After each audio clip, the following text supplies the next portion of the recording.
Dassasgo est un quartier résidentiel prisé par la classe aisée de Ouagadougou. Bientôt, il va accueillir une nouvelle famille qui habitera dans cette résidence toute neuve. Clara Sawadogo est architecte.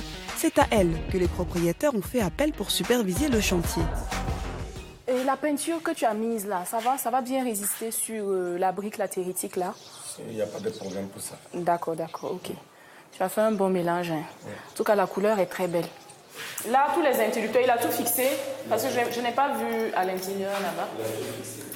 Il a tout fixé, il a vérifié, tout marche bien. Donc ça, c'est le va-et-vient.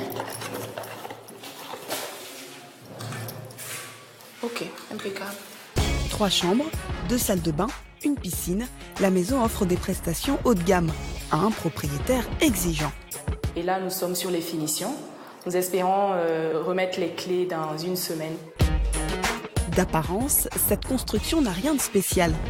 Et pourtant, elle n'a rien à voir avec les autres maisons du quartier, car elle est construite avec une technique ancestrale, vieille de 3000 ans, la technique de la voûte nubienne. On est sur une technique, on va dire, rurale, qu'on a réussi vraiment à moderniser, à rendre totalement contemporain. Donc vous verrez que l'intérieur est totalement autre chose. Hein. Ça fait... on n'imagine pas qu'on a utilisé du banco dans cette construction alors que tout est en banco.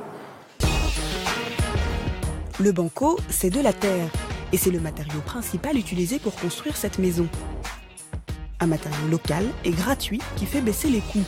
Pas de tôle, pas de bois, pas de béton, coût de construction, 30 000 francs CFA le mètre carré. C'est 2 fois moins cher que pour une maison classique. Résultat, à Ouagadougou, cette technique attire de plus en plus de clients. En plus des maisons, la technique de la voûte nubienne est désormais utilisée pour construire des bâtiments collectifs. Aujourd'hui, Clara Sawadogo, l'architecte, a rendez-vous sur un autre chantier, celui d'une école. Alors là, on est sur le premier bâtiment, qui est une salle de réunion. Et plus au fond, on a le bâtiment qu'on a appelé bâtiment d'hébergement, qui est composé de plusieurs chambres à destination de toutes ces personnes-là qui seront formées. Quel que soit le chantier, la construction commence toujours par la même étape, la fabrication des briques en terre sèche, comme il y a 3000 ans. Ça, c'est la terre brute. Elle n'a pas encore été mélangée à l'eau. Ce qui fait que quand elles sèchent, elles sont très, très résistantes. De la terre pour les briques, de la terre aussi pour lier les briques entre elles, et c'est tout.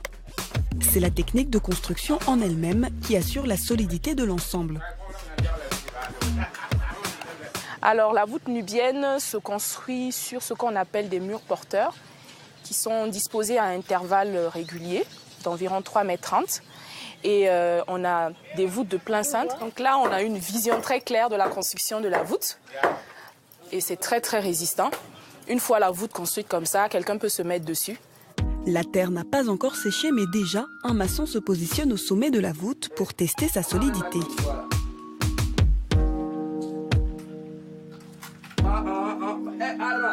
La voûte nubienne, une construction simple et solide, mais surtout mieux adaptée au climat du Burkina Faso, où le thermomètre peut afficher jusqu'à 50 degrés pendant les pics de chaleur.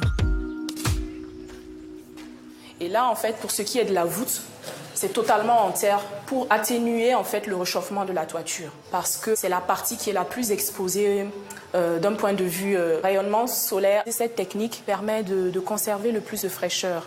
Donc actuellement, on constate qu'il fait de plus en plus chaud, mais déjà vous pouvez le remarquer, ressentir qu'à l'intérieur de ces bâtiments-là, on a atténué la chaleur.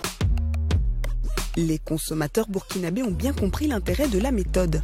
Chaque année, le marché de la construction des voûtes nubiennes augmente de 13%. L'an dernier, 500 constructions ont vu le jour. Lassane Ouedraogo, maçon, a assisté à l'explosion du marché.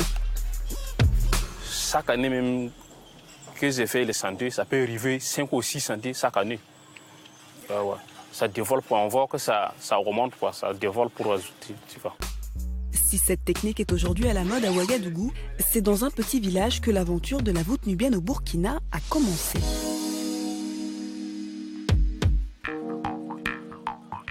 Boromo, à 200 km de Ouagadougou.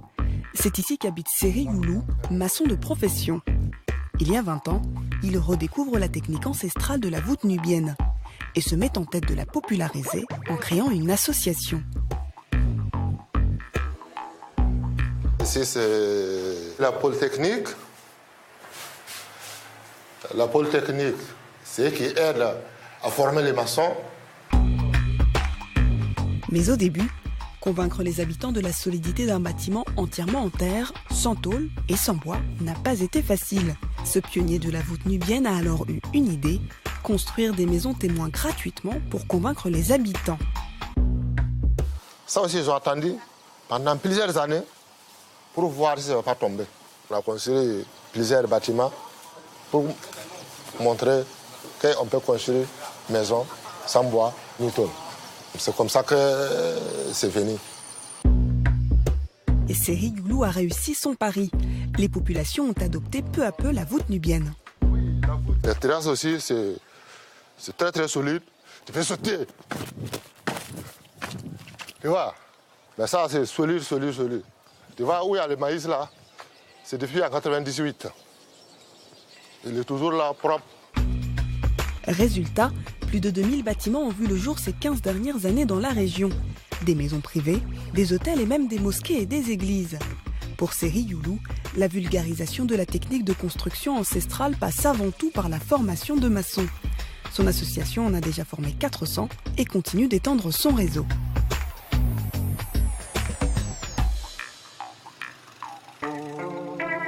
Yako, un village près de Ouagadougou. Aujourd'hui, l'association organise une formation.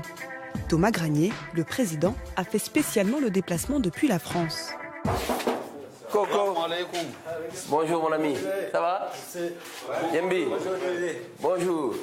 On va aller voir l'équipe de formateurs dans l'atelier le module de formation. Aujourd'hui, une vingtaine de maçons sont réunis. Ils apprennent comment construire une maison voûte nubienne, mais surtout comment mieux gérer leurs affaires. Car l'objectif de l'association, c'est de les transformer en entrepreneurs capables de promouvoir la technique. Parce que tu sais mesurer, tu sais le mètre carré, ça va beaucoup t'aider à faire les devis. Après cette formation, ces maçons ne devraient pas avoir du mal à trouver du travail. Au Burkina, mais aussi à l'étranger. Car la technique de la voûte nubienne s'exporte aujourd'hui dans tous les pays sahéliens ou encore au Ghana.